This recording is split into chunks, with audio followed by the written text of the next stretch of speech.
म्हणून पण आपली दखल सरकार अजून घेत आहे, कारण कदाचित आपला विषय बजेटच्या बाहेरचा आहे, लक्षात घ्या. म्हणून भारताच्या एक्सपेंडिचर सेक्रेटरी, फायनान्स मिनिस्टरच्या हाताखाली 2 ब्युरोक्रॅट्स असतात. ते भारताचे कुबेर आहेत. हे फायनान्स सेक्रेटरी जो हा विचार करतो आणि अशा स्कीम बनवतो की तुमच्या खिशातला पैसा भारताच्या तिजोरीत गेला नाही. बरोबर आहे. म्हणजे हे जीएसटी बीएसटी हे त्यांचे कारनामे असतात की तुम्ही एक घास खाल्ला तरी त्यातला एक सत्तर भारत सरकारच्या तिजोरीत जातो. आणि एक्सपेंडिचर सेक्रेटरी तो असतो, तो तिजोरीतला पैसा कोणाला वाटायचा आणि किती वाटायचा याचा जिम्मेदार असतो. त्या एक्सपेंडिचर सेक्रेटरीने आम्हाला बोलवलं आणि आपल्या संघटनेला त्यांनी खूप आदराने बोलवलं, पूर्ण विषय समजून घेतला आणि त्यानंतर ते म्हणाले आम्ही तुम्हाला मदत करणार आहोत. कुठलाही सचिव, कुठलाही ब्युरोक्रॅट स्वतःहून तुम्हाला बोलवत नाही. बरोबर आहे का? कारण ती पब्लिक कॉन्ट्रॅक्ट सर्व्हिस नाही, ते पडद्याच्या मागे कामं करणारे लोक आहेत. बरोबर. त्यांना कोणीतरी सांगितलं असणार आणि म्हणून तुमच्या संघटनेला त्यांनी स्वतःहून आमंत्रण देऊन स्वतःहून मीटिंग घेतलेली. आपण तर आणणारच आहे, पण त्यात काय चांगलं सध्या होत आहे आणि कुठे कमी होत आहे याचा आढावा सुद्धा आपल्याला घ्यायला पाहिजे आणि तो मी तुमच्या समोर ठेवायला. दिल्लीच्या या सभेनंतर, या टूर नंतर, या मीटिंग नंतर मी सगळ्यात पहिले बीडला आलेलो आहे.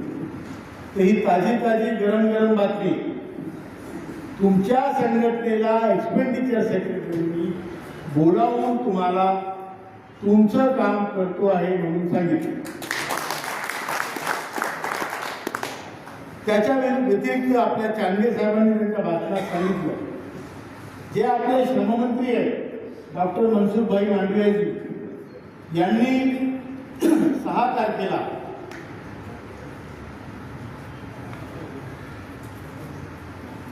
आपली जी मीटिंग 5 तारखेला एक्सपेंडिचर सेक्रेटरीशी झाली, त्याच्या दुसऱ्या दिवशी म्हणजे 6 तारखेला फेब्रुवारीच्या जगन्नाथपुरीवरून एका सार्वजनिक कार्यक्रमातून ही घोषणा केली की आम्ही EPS 95चा प्रश्न त्याची पेन्शन वाढ करून लवकरच सोडवत आहोत.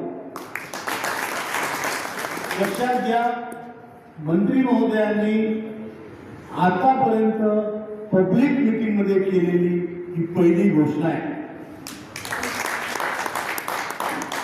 त्यामुळं आता याला मी पुरावा लागत नाही की राऊत साहेब तुम्ही तर म्हणाले होते असं होणार झालं नाही. आता मंत्र्यांनीच म्हटलेलं आहे. त्यामुळे मी जे म्हणत होतो त्याला पुष्टी मिळालेली आणि आपलं काम होणार आहे. मंच उभा करून द्या. त्याचप्रमाणे आपण 9, 10 आणि 11 मार्चला दिल्लीच्या जंतर मंतरवर आंदोलन घोषित केलंय आणि ते आंदोलन आपल्याला जबरदस्त करायचं आहे. वडमारे साहेबांनी किंवा आंबेडकर साहेबांनी सांगितल्याप्रमाणे ते आंदोलन करो या मरो या पद्धतीचं आपल्याला करायचं आहे. एखाद्या मांजरीला मारायचं असलं तर एक खिडकी उघडी ठेवावी लागते. बरोबर आहे का साहेब? नाही तर मांजर आपल्याला दोष करते. बरोबर आहे. यांनी कोणतीच खिडकी उघडी ठेवली नाही आणि ही मांजर नाही, वाघीण आहे. बरोबर आहे. हे आपल्याला सिद्ध करायचं आहे. आता हे झालं आपल्या आंदोलनाविषयी. आपल्याला आंदोलन करायचंय, आपला हक्क मागायचा आहे, त्यासाठी आपल्याला जायचंय. आपण त्यासाठी तिथे जाऊन लढणार आहोत. माघार घेणार नाही, गुळूगुळू होणार नाही. बरोबर आहे वडवारे साहेब? No गुळूगुळू, no गुळूगुळू.